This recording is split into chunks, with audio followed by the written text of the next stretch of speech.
कहानी शुरू होती है एक ऐसी दुनिया से जहां इंसान आजाद होकर जीना लगभग भूल चुका है। कई साल पहले इंसानों जैसी शक्ल वाले खौफनाक राक्षसों ने पूरी दुनिया को तबाह कर दिया था। इन राक्षसों को लोग टाइटन्स कहते थे। उनसे बचने के लिए बचे हुए इंसानों ने अपने चारों तरफ ऊंची ऊंची दीवारें खड़ी कर लीं और उन्हीं दीवारों के पीछे अपनी जिंदगी गुजारने लगे। लेकिन इस घटना को 100 साल से ज्यादा बीत चुके थे। अब नई पीढ़ी के लिए टाइटन्स सिर्फ किताबों की डरावनी कहानियां बनकर रह गए थे। लोग उन्हें सच कम और बच्चों को डराने वाली कहानी ज्यादा समझने लगे थे। दीवारों के अंदर की दुनिया भी बराबर नहीं थी। इसे 3 हिस्सों में बांटा गया था। बाहरी इलाके में किसान और मजदूर रहते थे, बीच वाले इलाके में फैक्ट्रियां और कामगार थे, और सबसे अंदर वाले हिस्से में अमीर और ताकतवर लोग रहते थे जो पूरे शहर को कंट्रोल करते थे। आम लोगों को अपनी जगह छोड़कर दूसरे इलाके में जाने की इजाजत नहीं थी। यानी दीवारें सिर्फ टाइटन्स से बचाने के लिए नहीं थीं, बल्कि इंसानों को इंसानों से अलग रखने के लिए भी थीं। इन्हीं बाहरी इलाकों में रहता था एरेन, एक ऐसा लड़का जिसे डर से ज्यादा नफरत कैद से थी। बाकी लोग दीवारों के पीछे खुद को सुरक्षित मानते थे, लेकिन एरेन को ये जिंदगी किसी जेल से कम नहीं लगती थी। वह हमेशा सोचता था कि अगर टाइटन्स सच में होते तो इतने सालों से वापस क्यों नहीं आए। उसके लिए बाहर की दुनिया कोई खतरा नहीं, बल्कि एक सपना थी, और इसी सपने को वह अक्सर अपने दोस्तों से कहता था कि एक दिन वह इन दीवारों के बाहर जरूर जाएगा। एरेन को लगता था कि टाइटन्स सिर्फ डर फैलाने के लिए बनाई गई कहानियां हैं। उसके हिसाब से अगर लोग आज भी दीवारों के पीछे छुपे हुए हैं तो इसकी वजह टाइटन्स नहीं, बल्कि उनका अपना डर है। एरेन का एक करीबी दोस्त भी था जो दिमाग से काफी तेज था। वह नई चीजें समझना और सीखना चाहता था, लेकिन इस दुनिया में आम लोगों को सवाल पूछने तक की आजादी नहीं थी। सरकार का मानना था कि आम इंसान जितना कम जाने उतना ही सुरक्षित रहेगा। वही एरेन की जिंदगी में मिकासा भी थी। मिकासा एरेन को पसंद करती थी और उसके साथ एक शांत जिंदगी जीना चाहती थी, लेकिन एरेन के अंदर शांति से ज्यादा बाहर की दुनिया देखने की आग जल रही थी। एक दिन एरेन अपने दोस्तों को लेकर दीवार के उस हिस्से तक पहुंच जाता है जहां से बाहर की दुनिया की हल्की सी झलक दिखाई देती थी। यह जगह खतरनाक मानी जाती थी, इसीलिए वहां आर्मी का कड़ा पहरा था। फिर भी एरेन ठान चुका था कि वह एक दिन इन दीवारों के पार जरूर जाएगा। लेकिन इससे पहले कि वे आगे बढ़ पाते, सैनिक उन्हें पकड़ लेते हैं। तभी सैनिकों का लीडर बीच में आता है और एरेन को बचा लेता है, क्योंकि वह जानता था कि एरेन बाकी लोगों जैसा नहीं है, उसमें कुछ अलग था। उसी वक्त अचानक जमीन कांपने लगती है। पहले सबको लगा कि शायद भूकंप है, लेकिन जब उन्होंने दीवार की तरफ देखा तो उनकी आंखों के सामने ऐसा मंजर था जिसे देखकर हर किसी की सांस रुक गई। दीवार के ऊपर एक विशालकाय टाइटन खड़ा था। वह आम टाइटन से कहीं ज्यादा बड़ा और खतरनाक था। उसके शरीर से भाप और आग जैसी गर्मी निकल रही थी। अगले ही पल उसने अपने भारी पैरों से दीवार पर हमला करना शुरू कर दिया। सैनिकों ने उसे रोकने की कोशिश की, लेकिन सरकार के नियम उनके हाथ बांध चुके थे। उन्हें बड़े हथियार इस्तेमाल करने की इजाजत नहीं थी, और इसी देरी का फायदा उठाकर उस विशाल टाइटन ने दीवार में एक बड़ा छेद कर दिया। फिर वह जैसे आया था वैसे ही अचानक गायब हो गया। कुछ पल के लिए चारों तरफ खामोशी छा गई, लेकिन यह खामोशी तूफान से पहले वाली खामोशी थी। दीवार के उस टूटे हुए हिस्से से अब एक एक करके टाइटन्स अंदर आने लगे। वे दिखने में इंसानों जैसे थे, लेकिन उनका आकार डरावना था। उनके चेहरों पर ऐसी भूखी मुस्कान थी जैसे सामने खड़े इंसान उनके लिए कोई जीव नहीं, सिर्फ खाना हो। और फिर शुरू हुआ इंसानियत का सबसे भयानक नरसंहार। सैनिकों ने टाइटन्स पर हमला तो किया, लेकिन जल्द ही उन्हें समझ आ गया कि ये कोई आम दुश्मन नहीं है। गोले बारूद से उनके शरीर टूटते जरूर थे, लेकिन कुछ ही पलों में उनके जख्म फिर से भर जाते थे। उनके कटे हुए अंग दोबारा बन जाते थे, और वे पहले से भी ज्यादा भूखे होकर इंसानों पर टूट पड़ते थे। अब शहर के अंदर हर तरफ अफरा तफरी मच चुकी थी। लोग जान बचाने के लिए भाग रहे थे, लेकिन टाइटन्स के सामने इंसान किसी कीड़े मकोड़े से ज्यादा नहीं लग रहे थे। कोई भी जहां मिलता वे उसे पकड़कर निगल जाते। कुछ सैनिक डर के मारे लड़ने की हिम्मत ही खो बैठे। उन्हें मौत से ज्यादा डर इस बात का था कि कहीं वे जिंदा जिंदा टाइटन्स का निवाला न बन जाए। इसी भगदड़ में लोगों को एक बड़ा अंडरग्राउंड शेल्टर दिखाई देता है। सब अपनी जान बचाने के लिए उसी में घुसने लगते हैं। एरेन और मिकासा भी भीड़ के साथ अंदर जाने की कोशिश करते हैं, लेकिन तभी मिकासा की नजर एक छोटे बच्चे और उसकी मां पर पड़ती है जो भीड़ में पीछे छूट गए थे। मिकासा उन्हें छोड़ नहीं पाती। वह एरेन से अलग होकर उस बच्चे को बचाने के लिए वापस मुड़ जाती है। एरेन उसे रोकना चाहता है, लेकिन भीड़ उसे जबरदस्ती शेल्टर के अंदर धकेल देती है और दरवाजा बंद हो जाता है। एरेन पूरी ताकत से दरवाजा खोलने की कोशिश करता है, लेकिन अंदर मौजूद लोग उसे रोक लेते हैं। बाहर मिकासा उस बच्चे को बचाने की कोशिश कर रही थी और सामने से एक टाइटन उसकी तरफ बढ़ रहा था। एरेन बस दरवाजे के पीछे से चिल्ला सकता था, और फिर उसकी आंखों के सामने वही हुआ जिसने उसकी जिंदगी हमेशा के लिए बदल दी। टाइटन ने मिकासा और उस बच्चे को निगल लिया। उस पल एरेन के अंदर कुछ टूट गया। वह बाहर निकलने की कोशिश करता रहा, लेकिन जब तक वह बाहर आया तब तक शहर मौत के मैदान में बदल चुका था। उस दिन एरेन ने सिर्फ मिकासा को नहीं खोया था, उसने अपना डर, अपनी मासूमियत और दीवारों पर भरोसा सब कुछ खो दिया था। इसके बाद कहानी सीधे 2 साल आगे बढ़ती है। अब बचे हुए लोग एरिया 2 यानी इंडस्ट्रियल जोन में शरण लिए हुए थे। एरिया 3 अभी भी टाइटन्स के कब्जे में था। वहां के खेत, घर और मजदूरों की बस्तियां सब बर्बाद हो चुकी थीं। लेकिन एरिया 2 भी अब सुरक्षित नहीं था। शरणार्थियों की संख्या बढ़ चुकी थी, खाना कम पड़ने लगा था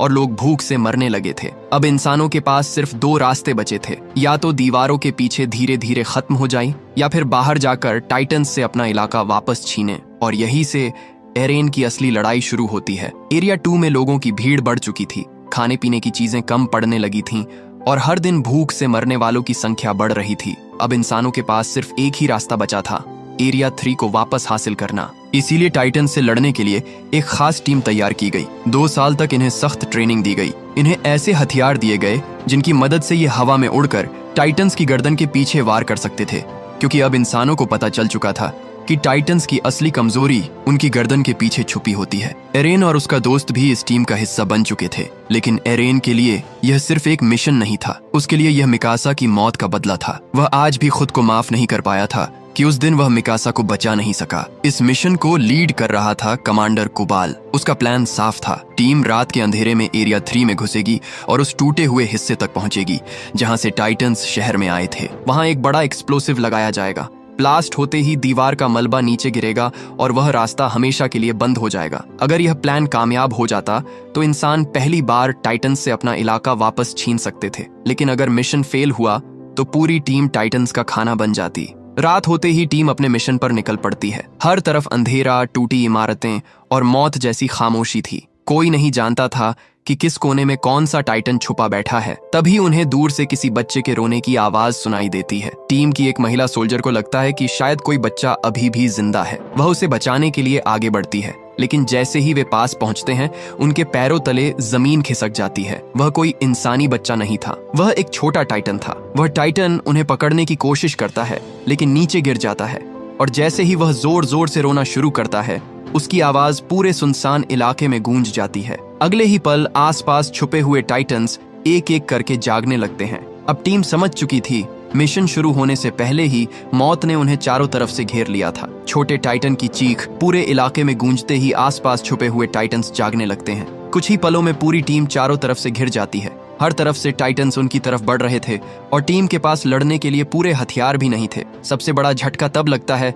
जब उन्हें पता चलता है कि कमांडर कुबाल उन्हें इसी हालत में छोड़कर एक्सप्लोजिव और वेपन्स वाली गाड़ियां लेकर भाग चुका है। अब टीम के पास ना पीछे लौटने का रास्ता था, ना आगे बढ़ने की ताकत। टाइटन्स एक एक करके सोल्जर्स को पकड़ने लगते हैं। एरेन और उसके साथी बचने की पूरी कोशिश करते हैं, लेकिन हालात हर सेकंड बदतर होते जा रहे थे। तभी अचानक अंधेरे को चीरते हुए एक योद्धा मैदान में उतरता है। उसका नाम था सिकिशिमा। वह इतनी तेजी से टाइटन्स पर हमला करता है कि देखते ही देखते कई टाइटन्स जमीन पर गिर जाते हैं। उसके साथ एक और फाइटर थी जिसे देखकर एरेन की सांसें रुक जाती हैं। वह कोई और नहीं, मिकासा थी। जिस मिकासा को एरेन अपनी आंखों के सामने मरता हुआ समझ चुका था, वह आज उसके सामने जिंदा खड़ी थी। लेकिन अब वह पहले वाली मिकासा नहीं थी। उसकी आंखों में प्यार नहीं, सिर्फ ठंडापन और बदले की आग थी। एरेन उसे देखकर टूट भी जाता है और खुश भी होता है, लेकिन मिकासा उससे ऐसे पेश आती है जैसे उनके बीच कभी कुछ था ही नहीं। बाद में पता चलता है कि उस दिन मिकासा मरी नहीं थी। टाइटन के हमले के बाद सिकिशिमा ने उसे बचाया था और उसे टाइटन से लड़ना सिखाया था।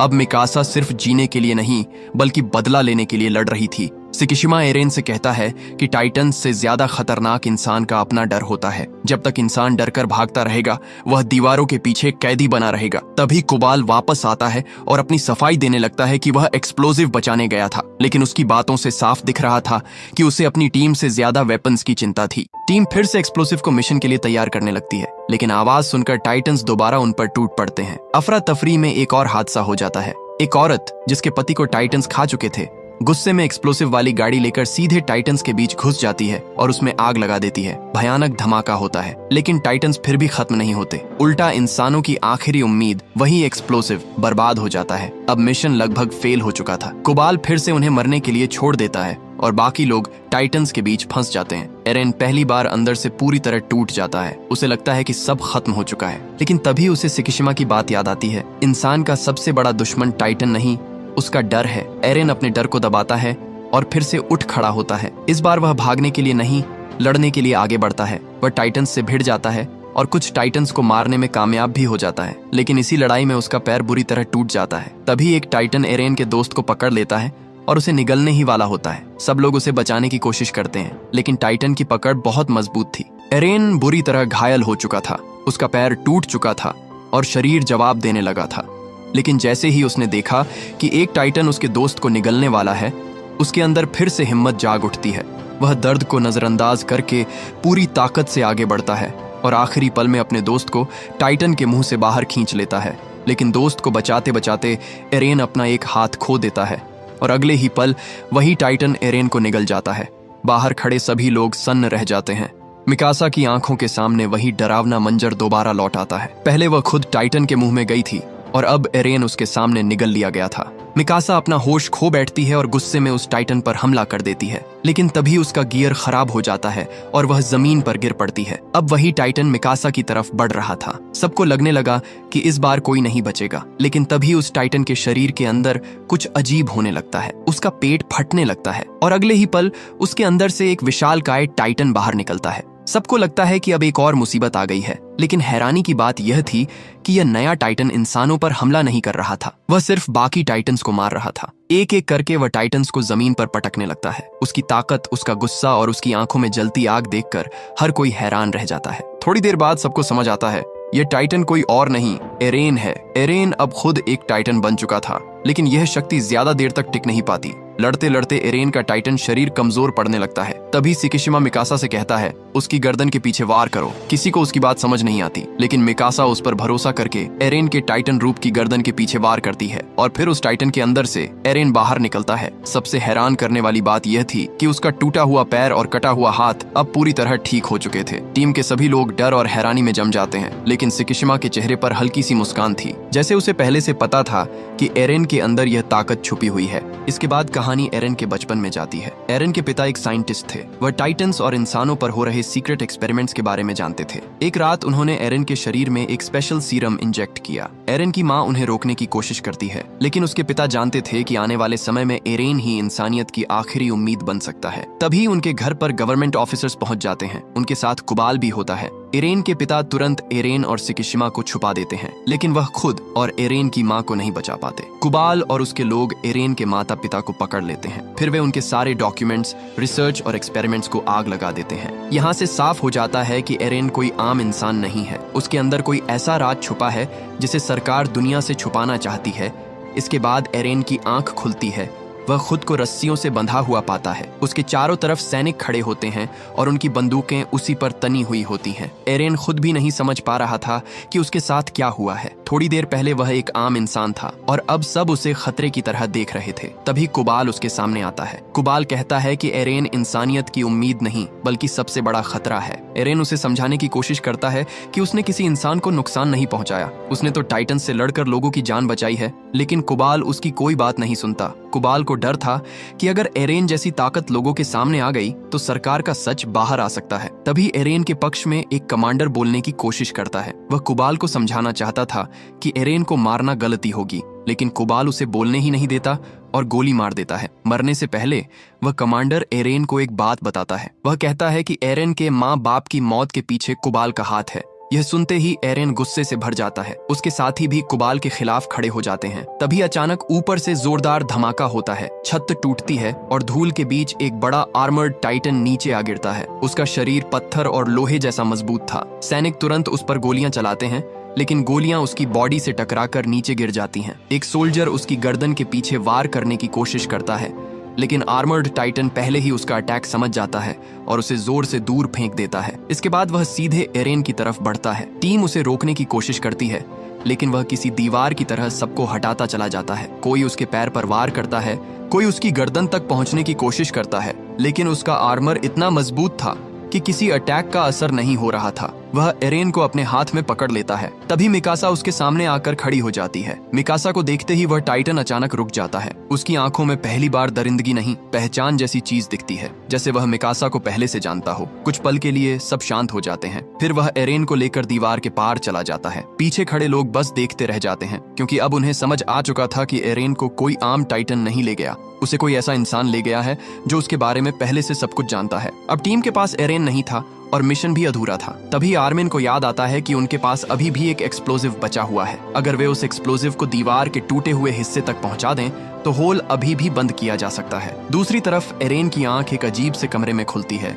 उसके सामने सिकिशिमा खड़ा होता है। अब एरेन को समझ आता है कि उसे कुबाल से बचाने वाला आर्मर्ड टाइटन कोई और नहीं, सिकिशिमा ही था। सिकिशिमा एरेन को बताता है कि टाइटन्स कोई कुदरती राक्षस नहीं है, इन्हें इंसानों ने ही बनाया था। बहुत साल पहले कुछ साइंटिस्ट्स ने इंसानों पर एक्सपेरिमेंट्स किए थे ताकि उन्हें युद्ध के लिए हथियार की तरह इस्तेमाल किया जा सके, लेकिन एक्सपेरिमेंट कंट्रोल से बाहर हो गया और वही ताकत पूरी दुनिया की तबाही बन गई। एरेन ये सब सुनकर हैरान रह जाता है, क्योंकि अब उसे समझ आने लगता है कि उसके पिता इसी सच को छुपाने नहीं बल्कि ठीक करने की कोशिश कर रहे थे। सिकिशिमा उसे याद दिलाता है कि उसके पिता की रिसर्च इसी वजह से खत्म की गई थी और एरेन के अंदर जो ताकत है वही उस रिसर्च की आखिरी निशानी है। एरेन समझ जाता है कि उसके अंदर छुपी ताकत कोई हादसा नहीं थी, उसके पिता ने उसे एक वजह से चुना था। इसके बाद सिकिशिमा अपनी बात आगे बढ़ाता है। वह कहता है कि टाइटन्स बाहर से इंसानों को मारते हैं, लेकिन दीवारों के अंदर सरकार लोगों को डर में रखकर जीने पर मजबूर करती है। उसके हिसाब से असली लड़ाई सिर्फ टाइटन्स से नहीं बल्कि उस सिस्टम से भी है जिसने सच को दबा कर रखा है। एरेन उसकी बात सुनता है, लेकिन वह अभी भी पूरी तरह उस पर भरोसा नहीं करता।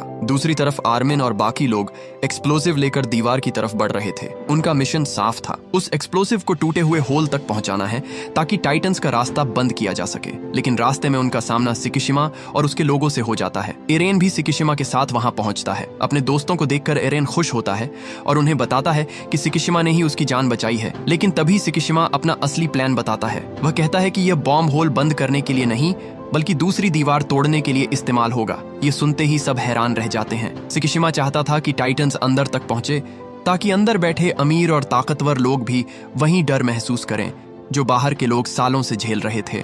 आर्मिन तुरंत इसका विरोध करता है। वह कहता है कि अगर ऐसा हुआ तो अंदर बहुत सारे मासूम लोग मारे जाएंगे। एरेन भी समझ जाता है कि सरकार गलत है, लेकिन सिकिशिमा का तरीका भी सही नहीं है। वह सिकिशिमा से साफ कहता है कि वह मासूम लोगों को मरने नहीं देगा। यहीं से एरेन और सिकिशिमा आमने सामने आ जाते हैं। एरेन गुस्से में सिकिशिमा पर हमला करता है, लेकिन सिकिशिमा बहुत ज्यादा ट्रेंड था। वह एरेन के हर वार को आसानी से रोक देता है। एरेन जितनी बार आगे बढ़ता, सिकिशिमा उतनी ही आसानी से उसे जमीन पर गिरा देता। एरेन फिर भी पीछे नहीं हटता, क्योंकि अब बात सिर्फ मिशन की नहीं थी। अगर सिकिशिमा बॉम्ब लेकर दूसरी दीवार तक पहुंच जाता तो हजारों मासूम लोग मारे जाते।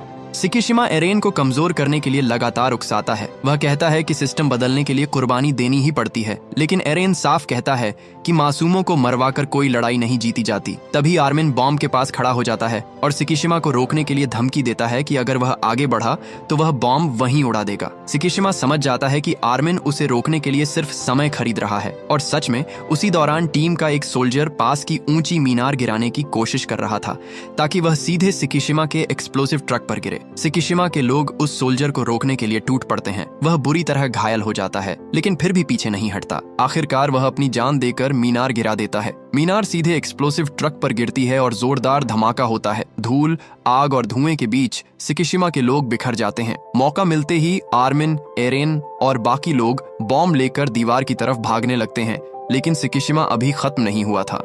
वह उनका पीछा करता है, फिर अचानक अपनी तलवार उठाता है और खुद के सीने में घोंप देता है। सबको लगता है कि वह मर गया, लेकिन अगले ही पल उसका शरीर बदलने लगता है। उसकी हड्डियां फैलने लगती हैं, शरीर पर आर्मर जैसी परत बनने लगती है और कुछ ही पल में वह एक विशाल आर्मर्ड टाइटन बन जाता है। अब सबको समझ आता है कि सिकिशिमा भी एरेन की तरह टाइटन बन सकता है। फर्क बस इतना था कि वह अपनी ताकत को कंट्रोल करना जानता था। टीम उस पर हमला करती है, लेकिन उसकी आर्मर्ड बॉडी पर किसी हथियार का असर नहीं होता। वह एक ही वार में सोल्जर्स को दूर फेंक देता है। तभी एक फीमेल सोल्जर मौका देखकर उसकी आंख पर एक्सप्लोसिव अटैक करती है। धमाके की वजह से कुछ पल के लिए उसकी नजर कमजोर पड़ जाती है। एरेन इसी मौके का फायदा उठाता है। वह नीचे से दौड़कर उसके पैरों पर वार करता है। आर्मर्ड टाइटन लड़खड़ाता है और पहली बार घुटनों के बल नीचे गिरता है। टीम को लगता है कि अब मौका है। एक सोल्जर तुरंत उसकी गर्दन के पीछे वार करने जाता है, लेकिन सिकिशिमा उसे पकड़ने ही वाला होता है। तभी एरेन बीच में कूदकर अपने साथी को बचा लेता है, लेकिन सिकिशिमा का पूरा वार एरेन पर पड़ जाता है। एरेन बुरी तरह घायल होकर जमीन पर गिरता है। सबको लगता है कि अब वह नहीं बचेगा, लेकिन इसी चोट से उसके अंदर की टाइटन पावर फिर से जाग जाती है। उसका शरीर बदलने लगता है और कुछ ही पल में एरेन भी टाइटन बन जाता है। अब मैदान में दो टाइटन आमने सामने थे। एक तरफ सिकिशिमा था जिसे अपनी ताकत कंट्रोल करनी आती थी, और दूसरी तरफ एरेन था जो बस लोगों को बचाने के लिए लड़ रहा था। दोनों टाइटन एक दूसरे पर टूट पड़ते हैं। शुरुआत में सिकिशिमा एरेन पर भारी पड़ता है। वह एरेन को पकड़कर जमीन पर पटकता है और लगातार वार करता है। एरेन की ताकत ज्यादा थी, लेकिन उसे अभी अपने टाइटन रूप को अच्छे से कंट्रोल करना नहीं आता था। सिकिशिमा इसी बात का फायदा उठाता है। वह एरेन को दीवार की तरफ धकेलता है और उसे रोकने की कोशिश करता है ताकि बॉम्ब होल तक ना पहुंच सके, लेकिन एरेन हार नहीं मानता। वह मौका देखकर पास पड़ी लोहे की रॉड उठाता है और पूरी ताकत से सिकिशिमा पर हमला करता है। सिकिशिमा पीछे हटता है। एरेन उसे एक जोरदार वार मारता है जिससे आर्मर्ड टाइटन जमीन पर गिर जाता है। टीम इसी मौके का फायदा उठाती है। वे बॉम्ब को लेकर दीवार के टूटे हुए हिस्से की तरफ भागते हैं। एरेन अपनी बची हुई ताकत लगाकर बॉम्ब उठाता है और उसे होल के पास फिट कर देता है। उसका टाइटन शरीर अब कमजोर पड़ने लगता है। हाथ कांप रहे थे, शरीर जवाब दे रहा था, लेकिन वह फिर भी बॉम्ब को अपनी जगह पर जमा देता है। काम पूरा होते ही एरेन का टाइटन रूप टूटने लगता है और वह वापस इंसान बन जाता है। आर्मिन तुरंत बॉम्ब में टाइमर लगा देता है। सबको लगता है कि अब मिशन पूरा हो जाएगा, लेकिन तभी वहां कुबाल वापस आ जाता है। कुबाल को देखकर सब हैरान रह जाते हैं, क्योंकि सबको लगा था कि वह पहले ही मारा जा चुका है। कुबाल एरेन को अपने हवाले करने के लिए कहता है। वह बाकी लोगों को लालच देता है कि अगर वे एरेन को सौंप दें तो उन्हें अंदर की दीवारों में सुरक्षित जगह दी जाएगी, लेकिन आर्मिन साफ मना कर देता है। कुबाल गुस्से में आ जाता है। तभी एक फीमेल सोल्जर उस पर हमला कर देती है, लेकिन कुबाल मरता नहीं। उसका शरीर बदलने लगता है। उसकी स्किन से भाप और आग जैसी गर्मी निकलने लगती है। कुछ ही पल में वह एक विशाल जलते हुए टाइटन में बदल जाता है। अब सबको समझ आता है कि कहानी की शुरुआत में जिस टाइटन ने दीवार तोड़ी थी वह कोई और नहीं, कुबाल ही था। कुबाल सीधे बॉम्ब की तरफ बढ़ता है ताकि उसे डिस्ट्रॉय करके मिशन फेल कर सके। एरेन और बाकी सोल्जर्स उसे रोकने की कोशिश करते हैं, लेकिन कुबाल के टाइटन रूप से इतनी गर्मी निकल रही थी कि उसके पास जाना भी मुश्किल था। तभी एक सोल्जर रॉकेट लॉन्चर से उस पर अटैक करता है। धमाका होता है और कुबाल कुछ पल के लिए रुक जाता है। एरेन इसी मौके का फायदा उठाता है। वह उसके शरीर पर चढ़कर गर्दन तक पहुंचने की कोशिश करता है, लेकिन कुबाल का शरीर जलते हुए लोहे जैसा था। एरेन के लिए वहां टिकना भी मुश्किल था। फिर भी वह रुकता नहीं। वह उसकी गर्दन पर वार करता है, लेकिन तभी पता चलता है कि बॉम्ब का टाइमर खत्म हो चुका है। फिर भी ब्लास्ट नहीं हुआ। कुबाल ने बॉम्ब का मैकेनिज्म खराब कर दिया था। अब अगर बॉम्ब नहीं फटा तो होल बंद नहीं होगा। मिकासा तुरंत नीचे जाकर बॉम्ब ठीक करने की कोशिश करती है। ऊपर एरेन कुबाल को रोकने में लगा रहता है। वह दोबारा उसकी गर्दन पर वार करता है, लेकिन कुबाल उसे पकड़ लेता है। कुबाल एरेन को अपने हाथ में दबाकर खत्म करने ही वाला होता है। तभी सिकिशिमा दोबारा सामने आता है। वह बुरी तरह घायल था, लेकिन अब वह एरेन से लड़ने नहीं बल्कि उसे बचाने आया था। सिकिशिमा समझ चुका था कि असली खतरा कुबाल है। वह अपनी आखिरी ताकत लगाकर फिर से टाइटन बनता है। फिर वह बॉम्ब उठाता है और सीधे कुबाल की तरफ दौड़ता है। कुबाल उसे रोकने की कोशिश करता है, लेकिन सिकिशिमा पूरी ताकत लगाकर बॉम्ब उसके मुंह में ठूंस देता है। अगले ही पल जोरदार धमाका होता है। कुबाल का टाइटन रूप खत्म हो जाता है। सिकिशिमा भी उसी धमाके में मारा जाता है, लेकिन उसकी कुर्बानी से दीवार के बड़े बड़े पत्थर टूटकर नीचे गिरने लगते हैं और वही मलबा टूटे हुए होल को बंद कर देता है। आखिरकार मिशन पूरा हो जाता है। टाइटन्स का रास्ता बंद हो चुका था। धमाके की वजह से एरेन भी नीचे गिरने लगता है, लेकिन तभी मिकासा सही वक्त पर उसका हाथ पकड़ लेती है। इस बार मिकासा उसे खोने नहीं देती। कुछ देर बाद एरेन और मिकासा दीवार की चोटी पर खड़े होते हैं। उनके सामने वही बाहर की दुनिया थी जिसे देखने का सपना एरेन बचपन से देखता आया था। दुनिया अभी भी खतरनाक थी, लेकिन पहली बार इंसानों ने डर के पीछे छुपने के बजाय उसका सामना किया था। इसी के साथ कहानी खत्म होती है।